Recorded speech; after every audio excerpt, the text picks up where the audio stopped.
Hi there. So this is another video where we're going to talk about geographic concepts. How do we think like a geographer? And also how do we analyze maps? So we have covered the 5 themes of geography already: movement, region, human environment interaction. Pardon me, I trip over that one every time I try to say it.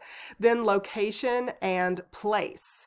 So we're going to get much more information about the kinds of things that you look for regarding movement, region, human environmental interaction, location, and place next week. Those are going to be the videos that we look at specifically, are the ways that we like take those apart and figure out what we look for so we can analyze things. That will actually be what you do for Project 1 that I mentioned in the announcement video this week. Is you're going to be using a more detailed version of those Mr. Help concepts to look at three different short videos that I have for you to choose from that talk about concepts similar to the ones that are mentioned in the first couple of pages, maybe 10 pages of chapter 1, where it talks about the different spatial distribution or spread and transmission of disease, or spatial distribution of different people, or flow of goods from one place to the next. Some of the different readings from the first few pages of chapter 1 cover some of the central themes of geography. And then, of course, we go deeper at the end of chapter 1, deeper into those themes and how we use them and apply them as geographers. And so that's what you're going to do for your first project. But when we talk about human-environment interaction or the cultural landscape that are parts of the themes of geography and the topics from chapter 1, we talk about cultural hearths and where do things come from. All of these things we're going to look into more deeply in the following weeks.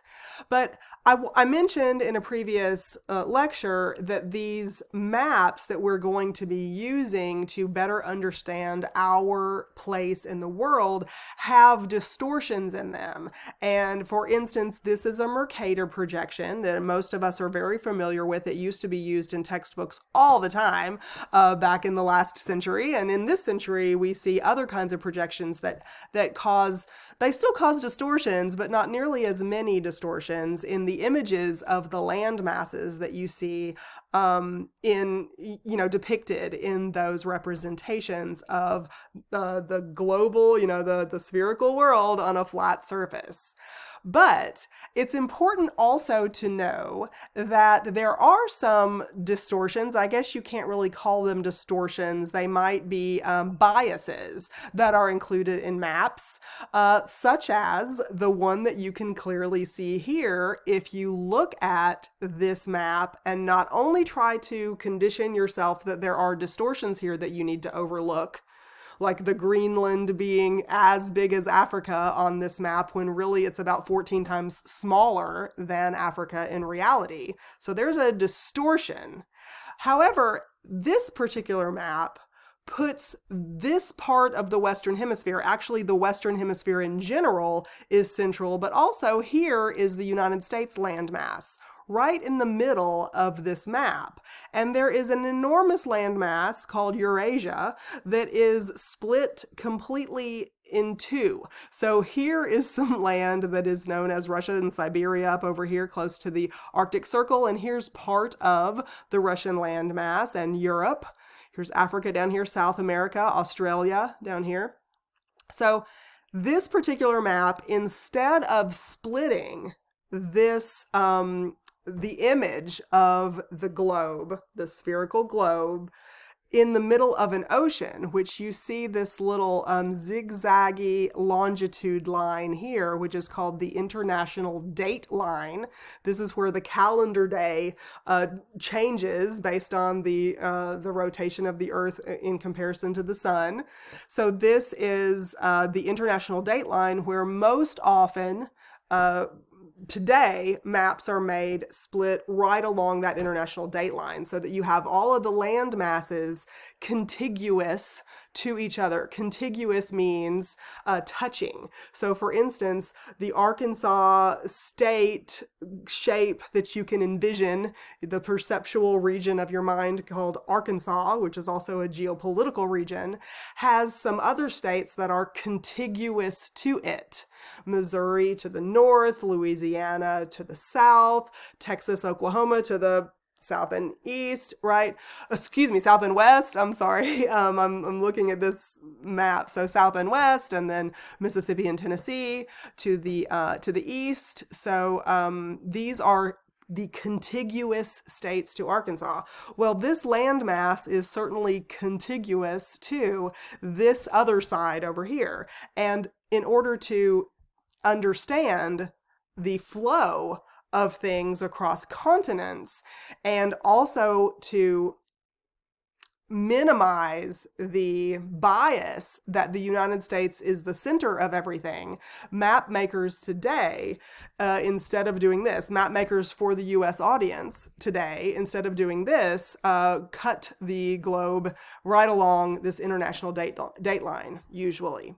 And let me pause for a second and also tell you that in other maps that are generated that are created in other places, cartographers from England or from Germany or from China certainly put those places on the center of maps. They tend to put those places on the center of maps because they are focused on that particular area. So this isn't just something that big bad United States has tried to do intentionally to, because we think we are exceptional, or we think we are the center of the world.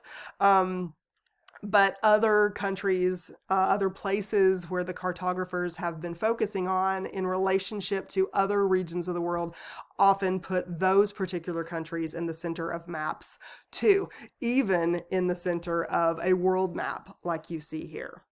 So in the next short video that you're going to watch this week, it's another one about maps and about how our perception of our place, our space in this world, even our position in a hierarchy, which means do you have a higher social standing and a social position, or a lower social standing and social position than others?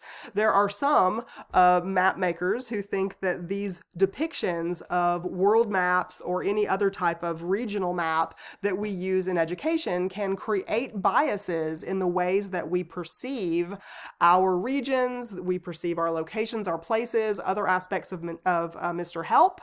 And it's important to not only know that these distortions are part of maps because we spread out this spherical shape onto a flat plane, but also we have to critically analyze the information that we are looking at on these depictions that we're going to be using throughout the semester to understand human condition over the globe. We have to also be aware that there might be a bias in there that gives us a different impression than reality. So the United States is not the center of the world, and the equator is not way down here in the lower part of the map. The equator is in the center of the globe, and so that's another problem with this. It's awfully tiny, but I think that no, here, this one is like this is the equator line, like right here, that I'm pointing at. Sorry, I'm pausing, and yeah, there's the equator line. And so the equator is the center of the world, right? And you can see where my cursor is. It's way down, like 2/3 of the way down on this map. So there's another bias that's in there to show more of these land masses that are in the northern hemisphere. Okay, so we need to be aware of that and kind of try to pick that out. And so the next video that you're going to see is not from me. It's actually a short clip from a TV show that used to be on, like back in the early 2000s. The West Wing is the name of the TV show, and we're going to watch a presentation about the biases that can be depicted in maps. So I hope that you will enjoy it, and it is important, so don't skip it over. We're going to be talking about those kinds of things, and quiz questions come from it. So I'll see you later. Bye.